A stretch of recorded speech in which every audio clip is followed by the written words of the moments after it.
Hey, what's up guys? My name's Jared. Welcome to my channel. This is my Sunday update video. I also upload silent build videos on Fridays and sometimes on Wednesdays. So go ahead and check those out if you haven't already. Today, we're going to be talking about the Land Cruiser, the Nissan, and a little bit about the Yamaha. Okay, so in last week's update video, I showed you that I had attempted to install the pistons into the block, and in doing so, I noticed there was a little bit of damage here on the crank. I explained that I thought I caused that damage when I compressed the cap onto the piston rod, because I noticed that the bearing was slightly off, and I kind of compressed it on anyway. That's not what happened. So what happened was when I was installing the pistons, the studs at the bottom of the piston rods hit the crank and damaged it. And it actually did that on a few of these journals. So you can see here, as this was going from the other side, but as it was coming down onto the crank, these were hitting the crank and causing damage. So I took the crank in to the machine shop. I had it polished. Like I said, they found actually damage on several of the journals. These are called journals.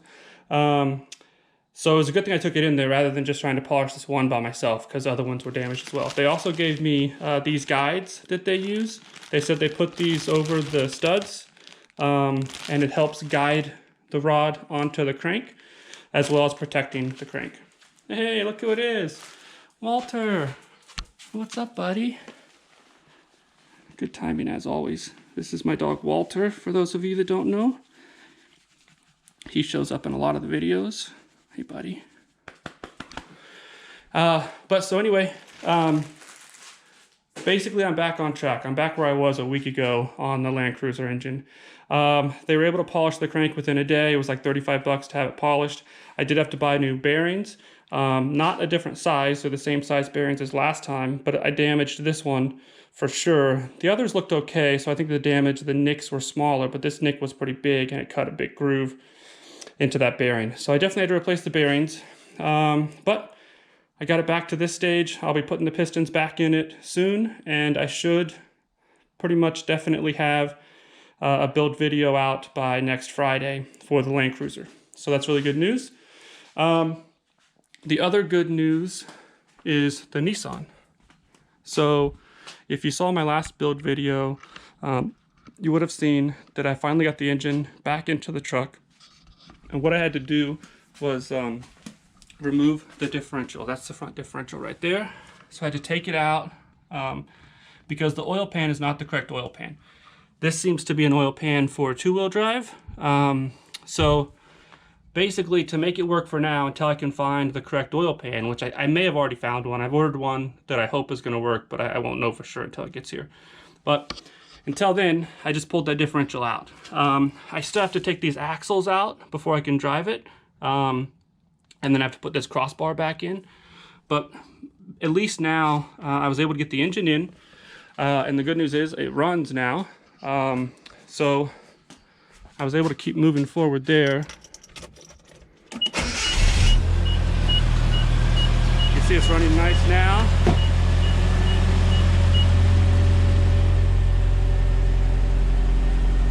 It takes it a minute, but the oil pressure builds up to about 40 psi, so everything's good there. All the lights are working, and there's no lights on now, so it's running pretty good.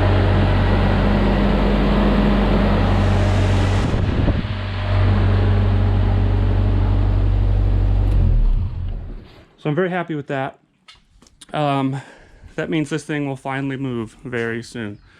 So that's the next part of this project, is getting this truck to move. So I've already redone all the brakes, but I have to go through and bleed the brakes. I put in a new clutch slave cylinder and master cylinder, but I got to reinstall the slave cylinder and then bleed that. And then I've got a new muffler for it. That one has kind of a rattle, and it was cheap, the muffler. And also it doesn't have a catalytic converter, so I've ordered a catalytic converter for it, because I'll have to have that because I am in California and I have to pass smog. So basically it should move hopefully within days. To get it to move, I just have to take the axles out, do the hydraulics for the brakes and the clutch, and then it should move.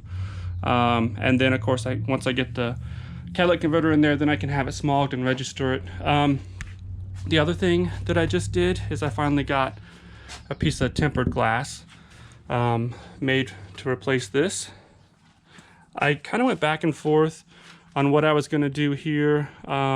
Obviously this is the way that it came when it was built new, with these windows, but I kind of really wanted to have a solid panel here that opened up, that hinged up and had supports so you could load stuff in and out of it, because it was actually really nice having this window out of here for so long, at least when the truck was underneath this cover, because I was mostly just using it for storage, and it worked out really well. I could just put stuff in and out through the side, and I would have liked to have remained that access, but it was going to be pretty expensive to try to make that work, and you know, I don't know how long I'll keep this truck. Maybe I'll have it for a long time, maybe I won't, but I wasn't sure that I would be able to get that money back out of it when I sell it. There's a good chance I've already put too much into this thing, even though I bought it really cheap. So anyway, the glass is in there. I still have to remake this back window, which this window is plexiglass now, you can see, and it's in terrible shape. But this isn't stock. I mean, somebody has cut this and they didn't do that good of a job. So somebody made this to replace the original one. So what I don't know is if the original one was plexiglass or if it was tempered glass. Because keep in mind, this truck did not come from the factory like this. Here's Walter again. Hey, buddy. This truck sold brand new as it is, but it didn't come from the factory like this. What happened was back in the 80s, this is an 84, this company, Matrix, they would take a brand new truck, cut the top off of it, as you can see, weld the bed to the cab, and then put this top on it. And there's a back seat in here, and then they carpeted the inside.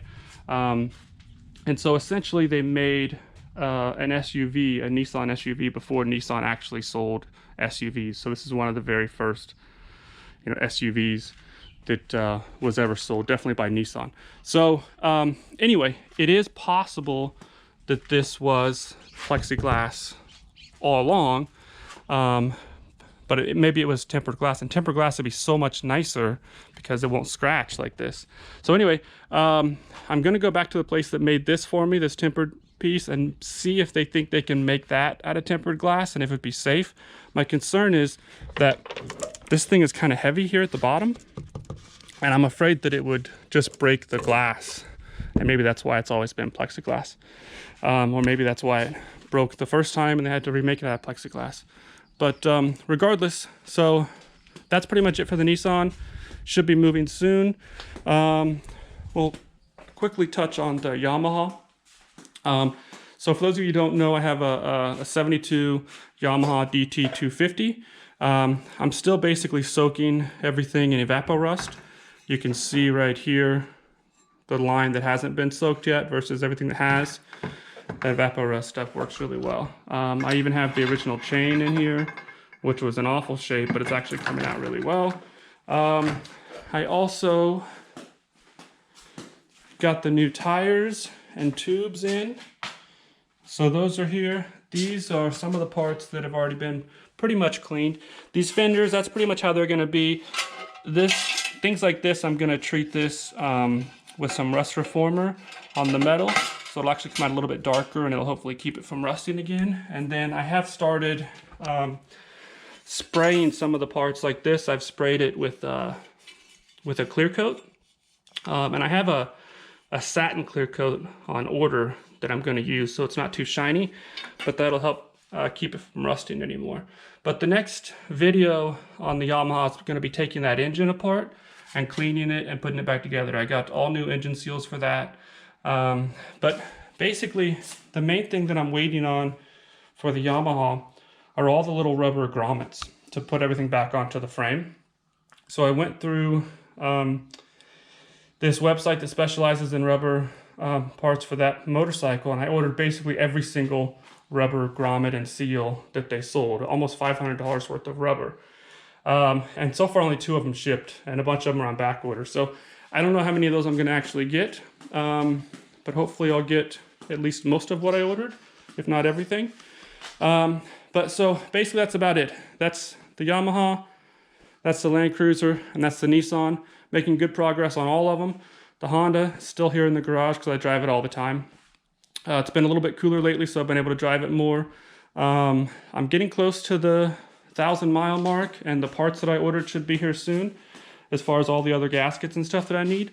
But I'm at basically 849 miles on it now. So once I hit 1,000 and once I get those parts in, I'll pull that engine out and do kind of an inspection and replace the few seals I know that are kind of seeping, and then finally replace that throwout bearing that I've known has been an issue for a long time.